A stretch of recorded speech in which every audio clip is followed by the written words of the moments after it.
नमस्कार दोस्तों, हमारी आज की कहानी है लालची बहू और बेटा। रेनू जी अपने बहू और बेटे के साथ रहती थी। प्रिंस और पूनम दोनों की एक बेटी भी थी। सब खुशी खुशी से अपने घर में रहते थे। पूनम की सासू माँ अपनी बहू के कामों में उसका हाथ बटाती थी। लेकिन अचानक लॉकडाउन लगने से पूनम का व्यवहार बिल्कुल बदल गया। वह घर का सारा काम खुद करने लगी। एक दिन अम्मा जी अपने कपड़े धो रही थी तो पूनम ने कहा, मम्मी जी आप बस अपने कमरे में जाकर आराम करो। पूनम अपनी सास से कहती है, मम्मी आपको कितनी बार मना किया है कि कपड़े वैसे ही रहने दिया करो, मैं खुद धो दूंगी। आप बस अपने कमरे में जाकर आराम करो। आपको रोज मना करने के बाद भी आप अपने कपड़े धोने के लिए बैठ जाती हो। रेनू अपनी बहू की आवाज़ सुन कपड़े को वहीं रख अपने कमरे में आ गई और लेटकर आंखें बंद कर सोने की कोशिश करने लगी। अभी भी इतने आराम से रहने के बाद भी आंखों में नींद नहीं थी। आंखों से रेनू जी के आंसू बहने लगे और अपने आंसू तकियों को भिगाने लगी। रेनू जी देख रही थी कि कुछ दिनों से उसके साथ यही हो रहा है। आजकल उसकी बहू उसे कुछ करने नहीं देती, यहाँ तक कि ठीक समय पर उसे उसका खाना उसके कमरे तक पहुँचा देती है। पहले तो वह कुछ समझ नहीं पाई थी कि अचानक से पूनम को क्या हो गया है जो वो उसे बिठाकर उसकी सेवा कर रही है और आजकल घर का काम ही वह खुद करने लगी है।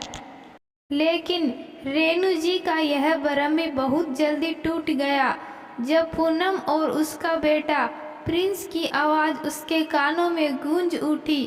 एक रात को जब रेनू जी सोने से पहले वह किचन की तरफ जा रही थी तो पूनम की आवाज़ सुनाई पड़ी। कह रही थी कि पता नहीं यह बीमारी कब जाएगी। प्रिंस, बीमारी का तो पता नहीं, लेकिन लॉकडाउन का अभी समय है। पूनम, मैं थक चुकी हूँ, घर के काम करते करते अब नहीं होता मुझसे। प्रिंस, जो शायद अपनी पत्नी के हाथ पैर दबा रहा था, हाँ समझता हूँ, तुम माँ से छोटे मोटे काम करवा लिया करो ना। पहले तो तुम सब काम करवाती थी माँ के पास, लेकिन आजकल तुझे क्या हो गया है जो माँ से तुम एक काम भी नहीं करवाती। पूनम, तुम तो बुद्धू हो, बुद्धू ही रहोगे। यह घर मैं कैसे चलाती हूँ तुम्हें कोई अंदाज़ा ही नहीं। अगर यह कोरोना नाम की बीमारी तुम्हारी माँ को हो गई तो घर बैठे जो 20,000 रुपये मिल रहे हैं वह सब बंद हो जाएंगे। इसलिए तुम्हारी माँ को मैं बाजार भी नहीं बेचती हूँ और न ही घर के कामों में हाथ लगाने देती हूँ। देखा नहीं, सब बता रहे हैं कि यह बीमारी बुजुर्गों को ज़्यादा हो रही है। अगर तुम्हारी माँ को हो गई और वह सीधे ऊपर चली गई तो यह 20,000 रुपये तुम्हारे मुंह को देखकर सरकार देगी नहीं। बस कुछ महीने की तो बात है। यह झमेला ख़त्म होते ही तुम्हारी माँ के ऐश के दिन भी ख़त्म। इससे ज़्यादा और रेनू सुन ना सकी, इसलिए यह सुनते ही रेनू अपने कमरे में आ गई। पूनम और प्रिंस की हंसी उसके कमरे तक आकर उसके कानों को चीर रही थी। अब वह पूरा मामला समझ चुकी थी। इस घर में अब वह अपना अस्तित्व भी समझ चुकी थी। तभी उसकी पोती रिया की आवाज़ से उसकी नींद टूटी।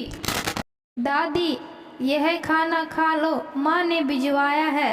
रिया के चले जाने के बाद रेनू जी ने अपने आंसू पोंछते हुए खाने की तरफ देखने लगी और सोचने लगी, तभी मैं सोच रही हूँ कि मुझे भरपेट खाना क्यों मिल रहा है।